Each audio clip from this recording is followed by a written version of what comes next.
This channel does not promote or encourage any illegal activities. All contents provided by this channel is meant for educational purpose only. Hey WhatsApp guys, welcome back to a new video. तो guys आज का video थोड़ा सा अलग होने वाला है क्योंकि आज हम लोग बात करने वाले हैं टॉर ब्राउजर के ऊपर। और ज्यादातर लोगों को पता ही नहीं होगा कि टॉर ब्राउजर है क्या चीज। टॉर ब्राउजर जो है नाम से ही पता चलता है कि एक ब्राउजर है जिससे हम इंटरनेट को सर्फ कर सकते, बट ये नॉर्मल ब्राउजर से बहुत अलग कॉन्सेप्ट में काम करता है। बिल्कुल ही अलग ही चीज है। मतलब ब्राउजर तो ठीक है, इंटरनेट को सर्फ तो कर सकते हैं, बट पूरा ही अलग चीज है। अगर हमें पता ही नहीं है कि ऐसा कोई ब्राउजर एग्जिस्ट करता है तो ये कोई स्पेशल पर्पस के लिए यूज होने वाला ब्राउजर है, इसीलिए हमको पता नहीं है। बहुत सारे लोगों को पता नहीं है। अभी क्वेश्चन आता है कि टॉर ब्राउजर को यूज कौन कौन लोग करता है, इसलिए ये यूज होता है। तो बेसिकली टॉर ब्राउजर जो है वो थोड़ा सा स्पेशल पर्पस के लिए ही यूज होता है। जैसे कि हम लोग अगर इंटरनेट में अपना आइडेंटिटी छुपाना चाहते हैं तो फिर इंटरनेट को सर्व करने के लिए हम लोग टॉर नेटवर्क का या फिर टॉर ब्राउजर का यूज करते हैं। और दूसरी बात, अगर हम ऐसा कोई वेबसाइट में विजिट करना चाहते हैं जो कि अपने कंट्री में बिल्कुल अलाउ नहीं है, तो भी हम टॉर नेटवर्क को यूज करके उस वेबसाइट में पहुंच सकते हैं। और जो तीसरा पॉइंट है, अगर हम डार्क वेब को एक्सेस करना चाहते हैं, अभी डार्क वेब क्या है ये तो इस वीडियो में कवर करना मुश्किल है। और डार्क वेब में अगर आप वीडियो चाहते हैं तो ढेर सारा वीडियो भी बन सकता है, बहुत सारा वीडियो इस टॉपिक में बना सकता है, या फिर कोई भी जो डार्क वेब के बारे में थोड़ा सा भी जानता है वो बना सकता है। वो दूसरा किसी वीडियो में मैं डिस्कस कर लूंगा। और अगर मैं बेसिकली बताना चाहूँ कि डार्क वेब एक लाइन में अगर मैं डिस्क्राइब करने जाऊँ, इंटरनेट का ऐसा एक जगह है जहाँ पे सेंसरशिप बिल्कुल भी नहीं है। डार्क वेब में हम लोग जो डेटा है उसको बहुत ही सिक्योर रखते हैं। वो भी किससे? जो साधारण लोग हैं। हमें जैसे कि मैं एक इंजीनियरिंग स्टूडेंट हूँ, मेरे को मेडिकल साइंस के बारे में उतना भी जानकारी मतलब की जरूरत ही नहीं है। बट जैसे कि मान लीजिए ऑपरेशन कैसे होता है, अगर कोई मरीज का ऑपरेशन हो रहा है तो वो कैसे होता है, वो तो साधारण लोगों को जानने का कोई मतलब ही नहीं बनता है जो नॉन मेडिकल बैकग्राउंड से आता है। तो इन सब चीजों का जो इन डेप्थ नॉलेज है वो आपको डार्क वेब में मिल जाएगा। और उसमें कुछ गलत चीजें भी होता है, जैसे कि मान लीजिए कि ह्यूमन का कोई भी ऑर्गन उसको सेल करना, ड्रग को सेल करना, ऐसे ही जो भी इलीगल चीज है उसका भी बहुत सारा मार्केट प्लेस आपको वहाँ पे मिल जाएगा। बट उस डार्क वेब में आप ना जाए तो ही अच्छा है, क्योंकि वो एक सेफ जगह नहीं है। और वहाँ पे बहुत सारा जो हैकर लोग हैं, मतलब कि हैकर में भी बहुत सारा टाइप्स होता है, उसमें भी मैं एक वीडियो लाने वाला हूँ। तो जो बुरे हैकर है, डार्क हेड हैकर है, वो लोग वहाँ पे रह सकता है और आपके सिस्टम में कोई भी वायरस या फिर मेलवेयर आपके सिस्टम में वो डाउनलोड करवा सकता है और आपका सिस्टम भी पूरा हैक हो सकता है। इसलिए डार्क वेब में ना जाए। और बहुत सारा केस में ऐसा भी हुआ है कि डार्क वेब कोई बंदा सर्फ करने गया है और वहीं से उसके पीछे पुलिस भी लग सकता है। मतलब कि पुलिस को तो पता नहीं है कि आप dark web just education purpose के लिए आए हो, उनके लिए कोई अगर इलीगल वेबसाइट है वहाँ पे जो भी जाएगा वो क्रिमिनल है। तो इसलिए डार्क वेब में आप ना जाए तो ही अच्छा है। बहुत गलत गलत चीजें भी वहाँ पे होता है। बहुत बार ऐसा भी होता है कि बहुत सारे वीडियोस डार्क वेब से किसी ने देख लिया और पूरे जिंदगी के लिए वो सपने में चला गया। ऐसा ऐसा वीडियोस भी वहाँ पे अवेलेबल है, या फिर ऐसा ऐसा फोटोज भी वहाँ पे अवेलेबल है। तो वहाँ पे आप ना जाए तो ही अच्छा है। बट टॉर ब्राउजर एक एजुकेशन पर्पस के लिए मैं यूज करके दिखाने वाला हूँ, और डार्क वेब का दो चार साइट में मैं जाके भी एक्सप्लोर करके भी आपको दिखाने वाला हूँ, जो कि थोड़ा सा सिक्योर है। वहाँ पे जाके आप ना जाए तो ही अच्छा है। अगर आपका कोई भी डाउट रहता है, क्वेश्चन रहता है, या फिर एक्सप्लोर करने का मन रहता है तो मेरे को बोल सकते हो, मैं आपको दिखा दूंगा। इस वीडियो में कमेंट करेंगे तो नेक्स्ट और एक वीडियो में भी मैं डार्क वेब में एक्सप्लोर करके दिखा दूंगा। मेरे को पता है कि कौन सा सिक्योर है, कौन सा सेफ है और कौन सा अनसिक्योर है या फिर सेफ नहीं है। अभी बात करते हैं प्योर टॉर नेटवर्क के ऊपर। टॉर नेटवर्क जैसे कि मैंने बोला कि हाइड करने में मदद करता है। और दूसरा पॉइंट मेरा था कि जो वेबसाइट हमारे इंडिया में, जैसे कि मैं इंडिया से इस वीडियो को बना रहा हूँ, तो इंडिया में जो जो वेबसाइट में आप इंटर नहीं कर सकते उन सारे वेबसाइट में भी आप जा सकते हैं। वो कैसे? अभी आप बोलोगे कि ये दोनों टास्क करने के लिए तो मैं एक कोई भी वीपीएन भी काफी है, बट वीपीएन काफी नहीं है। वीपीएन में क्या होता है कि आईपी का एक लेयर बनता है। जैसे कि मैं अगर वीपीएन को एक्सप्लेन करूँ तो मतलब कि एक सर्वर बना हुआ रहता है। जैसे कि मैं कोई वीपीएन यूज कर रहा हूँ, वो क्या करता है कि ज्यादातर फ्री वीपीएन चाइनीज सर्वर से ही रन होता है। मतलब कि मान लीजिए कि मैं कोई चाइनीज जो वीपीएन है उसकी मदद से मैं कोई भी वेबसाइट को सर्फ करने वाला हूँ, तो वो कैसे काम करता है, जो भी वीपीएन सर्विस है चाइना का, वहां पे मैं जाऊंगा और वहां पे मैं रिक्वेस्ट डालूंगा कोई भी वेबसाइट का, तो वो सर्वर क्या करेगा कि उस वेबसाइट में रिडायरेक्ट कर देगा मेरे सिस्टम को। यानी कि वहां पे एक लेयर है मेरा सिस्टम का और दूसरा है मेरा सिस्टम से रिक्वेस्ट जा रहा है उस वीपीएन सर्वर में, उस वीपीएन सर्वर से रिक्वेस्ट जा रहा है उस वेबसाइट में जहाँ पे मैं सर्फ करने की कोशिश कर रहा हूँ। और टॉर नेटवर्क क्या करता है, ऐसे ही जैसे कि इस वीपीएन में एक लेयर बस आप बना सकते हो, वहीं पे टॉर नेटवर्क पे आप मल्टीपल लेयर बना सकते हो, 30 40 जो भी जितना भी आपका मन करे। बट प्रॉब्लम ये है कि जितना ज्यादा आप लेयर जोड़ेंगे उतना ज्यादा आपको स्लो महसूस होगा। मतलब कि जो रिक्वेस्ट आप भेज रहे हैं किसी भी वेबसाइट में कि उस वेबसाइट में आपको एंटर करना है, उस वेबसाइट में आपका रिक्वेस्ट जाते जाते बहुत ज्यादा टाइम लगेगा, क्योंकि आप डायरेक्ट तो नहीं भेज रहे हो ना, बहुत सारे मल्टीपल लेयर जो है आईपी लेयर, उस लेयर पे जा जाके मान लीजिए कि 30 लेयर है तो एक एक करके हर एक लेयर पे जाएगा आईपी लेयर पे, और फिर जाके उस सर्वर पे हिट करेगा। मतलब कि आप जिस सर्वर में जाना चाहते हैं या फिर जो भी वेबसाइट में सर्व करना चाहते हो उस वेबसाइट में आखिर में रिक्वेस्ट जाएगा। तो ये बहुत ही टाइम टेकिंग प्रोसेस हो जाता है, बट जितना आप लेयर जोड़ेंगे उतना सिक्योरिटी भी बढ़ जाता है। तो मैं इस वीडियो में थोड़ा सा प्रैक्टिकल भी करके दिखाने वाला हूँ कि कैसे हम tor ब्राउजर को इंस्टॉल करें अपने सिस्टम में और उसको यूज कैसे करें। तो चलिए चलते हैं अपने कंप्यूटर स्क्रीन पे और देखते हैं कि किस तरीके से हम tor ब्राउजर को डाउनलोड करते हैं, इंस्टॉल करते हैं और साथ में यूज करते हैं। चलिए शुरू करते हैं। तो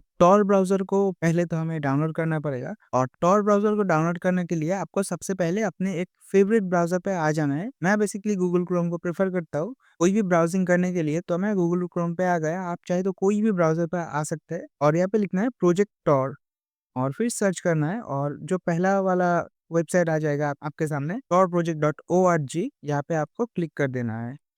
और यहाँ पे एक ऑप्शन आ गया डाउनलोड tor ब्राउज़र, यहाँ पे एक बार आप क्लिक कर देना है। और जैसे कि आप देख सकते हैं मेरा वाला जो ऑपरेटिंग सिस्टम है कंप्यूटर का वो है विंडोज़, इसलिए मैं विंडोज़ को सिलेक्ट कर लूँगा। अगर आपका इनमें से कोई भी ऑपरेटिंग सिस्टम है तो आप इनमें से कोई भी चूज़ कर सकते हैं। जैसे कि अगर आपके पास मैक ओएस है तो डाउनलोड फॉर मैक ओएस, अगर आपके पास लिनक्स बेस्ड कोई भी ऑपरेटिंग सिस्टम है तो आप लिनक्स डाउनलोड कर सकते हैं। या फिर अगर आप एंड्रॉइड के लिए अपना tor ब्राउज़र को डाउनलोड करना चाहते हो तो फिर यहाँ पे डाउनलोड, यहाँ पे एंड्रॉइड क्लिक कर सकते हो। वैसे एंड्रॉइड पे अगर आपको डाउनलोड करना है तो प्ले स्टोर में इजीली मिल जाता है, बट जो विंडोज़ का जो माइक्रोसॉफ्ट स्टोर है यहाँ पे आपको tor ब्राउज़र देखने को नहीं मिलता है। फिर भी मैं एक बार आपको दिखा देता हूँ।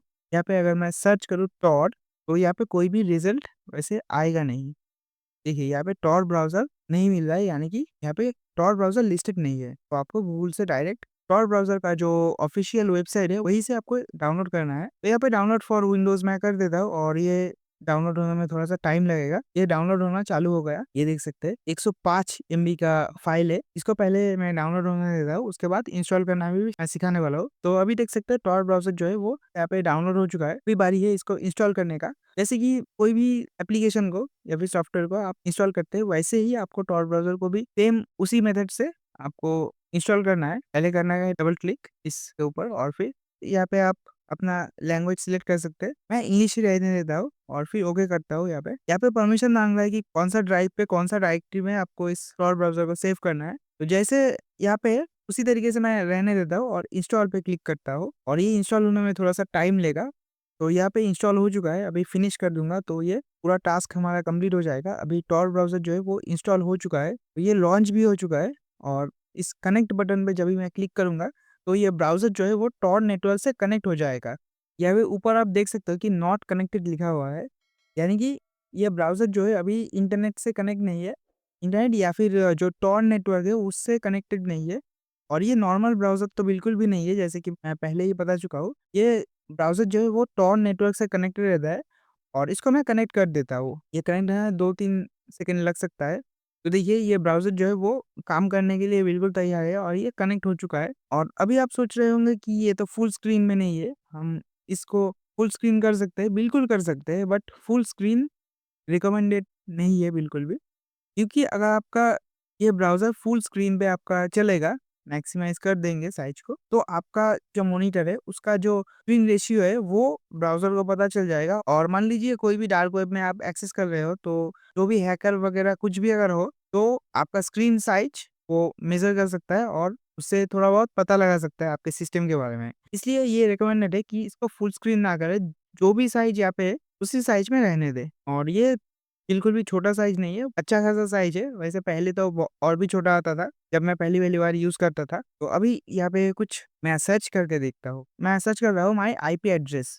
अगर इसको मैं सर्च करूँ, तो देखते हैं कि क्या आएगा। यहाँ पे कोई भी सर्चिंग रिज़ल्ट इतना जल्दी नहीं आएगा, थोड़ा-सा टाइम लेगा, क्योंकि ये बहुत सारे आईपी लेयर्स में काम कर रहा है और लेयर्स मैं अभी दिखाने नहीं वाला हूँ। यहाँ पे देख सकते हैं कि जर्मनी लिखा आ रहा है। देख सकते हैं? मैं बिल्कुल भी जर्मनी में नहीं हूँ, मैं इंडिया में ही हूँ।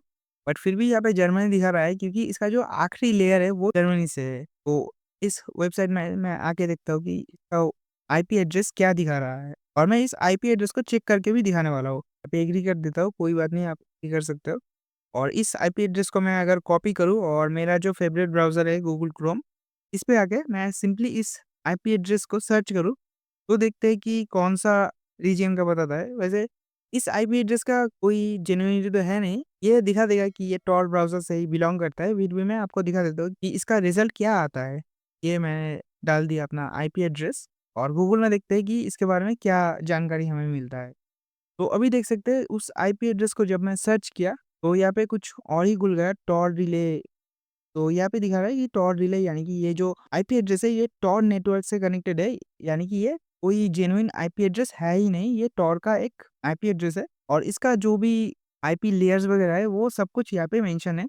आप देख सकते हैं कि कैसे क्या दिखा रहा है और ये भी असली नेटवर्क का सिमुलेशन नहीं है। अगर मैं इसको दिखाऊँ तो ये भी गलत ही दिखाने वाला है, क्योंकि ये कोई भी एक्चुअल नेटवर्क को दिखाता ही नहीं है। मतलब कि जो नेटवर्क का चेन बन रहा है उसको एक्चुअल में रिवील करता ही नहीं है। और अभी आप सोच रहे होंगे कि इसके सहायता से अगर मैं कोई क्राइम करूँ तो मैं बच जाऊँगा। वो भी बिल्कुल भी नहीं है। अगर ठीक से इन्वेस्टिगेशन हो, टॉर नेटवर्क से भी कोई अगर क्राइम कर रहा है तो उसको भी पकड़ा जा सकता है और बहुत ही ईज़िली पकड़ा जा सकता है। ऐसा नहीं है कि बहुत ही मुश्किल है। अगर पुलिस चाहे तो बहुत ही ईज़िली इसको पकड़ सकता है। तो चलिए अभी यहाँ पे कुछ सर्च करके देखते हैं। वैसे गूगल की तरह यहाँ पे कोई भी चीज़ को सर्च कर सकते हैं। जैसे कि अगर मेरे को कोई भी फ़ोटो चाहिए, एप्पल का एक फ़ोटो चाहिए मेरे को, तो ये भी यहाँ पे मिल जाएगा। इमेज पे आएँगे तो जैसे कि गूगल में हम सर्च कर सकते हैं, वैसे ही यहाँ पे भी आप कोई भी चीज़ को सर्च कर सकते हैं या फिर सर्च कर सकते हैं। ये एप्पल का फ़ोटो भी मेरे पास आ गया, देख सकते हैं। यहाँ से भी आप डाउनलोड कर सकते हैं और अगर आप चाहते हैं कि डार्क वेब में मैं एंटर करूँ, तो एक वेबसाइट मैं दिखा देता हूँ, बट आपको बिल्कुल भी नहीं आना है, क्योंकि अगर आप आते भी हैं तो अपने रिस्क पे आइए।